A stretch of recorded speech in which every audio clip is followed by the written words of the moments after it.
Well, we were never really in one place for long. I often find it quite difficult when people ask me, "Where are you from, Bex?" And I'm just like, well, I'm actually from a little bit of everywhere. So my mum was pretty keen on finding the right relationship, and as such we would move from town to town, from house to house, and never really stayed put for very long, but we would always return back to the tractor shed, which was kind of like our home base, really. So every time a relationship wouldn't go right, we'd end up back there and then we'd start all over again. So it was pretty unsettling. My mum married a man that she met, and then they had a son, and we were with them for a few years, and it was quite an abusive relationship. I remember being under the table with my brother and seeing her being thrown through a window. So that was a memory that is quite sharp in my mind. And so, yeah, she left him and then dropped me off at my auntie and uncle's house when I was 5 for a year in search for another man, and ended up meeting a doctor. They got engaged and he legally adopted me. And he actually ended up sexually abusing me for 7 years. I don't remember a lot because he actually used drugs on me to get me to, I don't know, not remember. That came out when I was 15 and I was doing school cert, and I was already very volatile. At that age, I was a bit naughty. But yeah, it came out then and turned my world upside down, turned my mum's world upside down. Got into all sorts of trouble. Pretty much was my mother in many ways. Drugs, alcohol, failing school.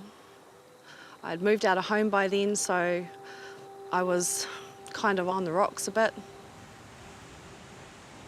When I was 19 years old, I was living in Hamilton and my mum was in Taupo, and she, oh my gosh, she had been through so many relationships trying to find this elusive happiness, and she finally found somebody who was amazing and treated her really well, but they had a misunderstanding. And I think at that point she just decided that enough was enough. Nobody realised, because back then bipolar wasn't really a thing that was diagnosed. So she was just the life of the party, and the older I got and the more mature I got, the more we got along. She called me and asked me if I loved her.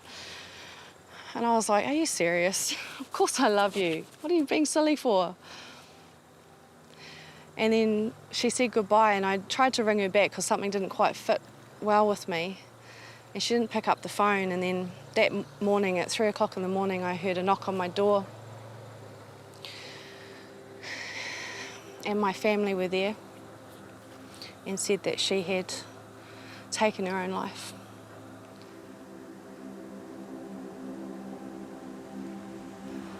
I was 19 years old, so I wasn't a child, but she was still pretty much my everything. So yeah, it took me 10 years to get over that. I was angry, very resentful. Yeah, I was drinking quite a bit. Still dealing with a whole lot of pain and depression. Not long after my 21st birthday, I fell pregnant with my daughter. And it was a hard time in my life because I was really scared that I was going to turn out like my mum, and I didn't want to bring my daughter into this world with a messed up mother like me. But my family were Christians and they would pray for me and my mum, and I know that they did because my grandmother told me she prayed for me every day. She's pretty much the rock of our family, and I said to her, "Well, I'm so grateful you did that, because I'm pretty sure it's your prayers that helped me come to God against all circumstances in my life, you know. So the power of prayer really, really does work, and the power of a praying grandmother, can't underestimate it.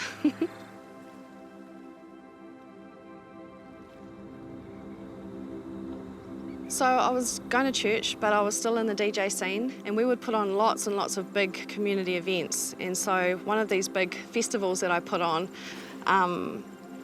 I was missing a DJ, and my friend said, "Oh, I know a DJ," and and along came Nikolai. We became really connected at that point. He didn't go to church, didn't really know God, but decided that he needed to know God. So we got married 7 months later, which was awesome. I've now been married 12 years, which is a miracle, and definitely not the pathway that my mother walked. So praise Jesus. A couple of years ago, I was diagnosed with breast cancer, and that was a real shock to us, to our family. It really knocked us sideways. We'd just come through something quite difficult as a family, and then boom, as this happened. I had to go in for surgery a few weeks later. They got me in really quickly.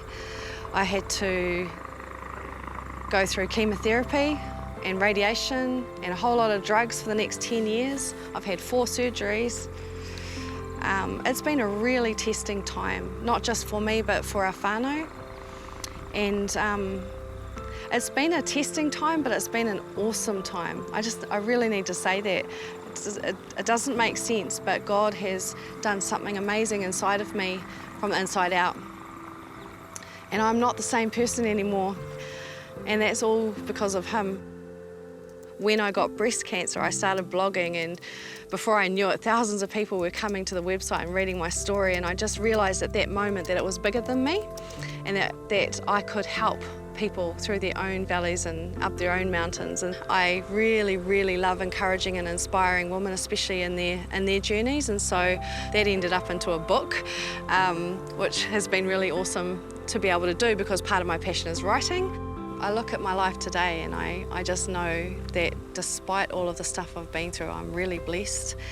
And to look at my kids especially, Faith, who's nearly 18 years old, and she's so passionate about God, and she's actually a little bit of my hero, you know. I just look at her and think, wow, she's got such a big heart for people and for God, and thank you, God, that He helped her, you know, turn out the way she is. And my son, he's just, oh my goodness, you know, he's always singing worship songs and talking about Jesus, and it just really blesses me to know that my family we found the truth, and we're just so thankful. And I think sometimes we can't change our reality, but we can definitely change our attitude towards it and how we can lean on God. And I really believe that to overcome in life, you just need to get up, keep moving, and fight for the life that God gave you, for the purpose that He sent you here for. That's something that has really helped ground me, and it's been awesome.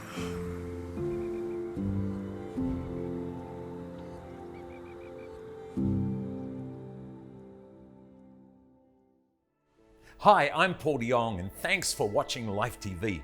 We're posting new stories and episodes regularly, so make sure you like, comment and subscribe. Stay up to date.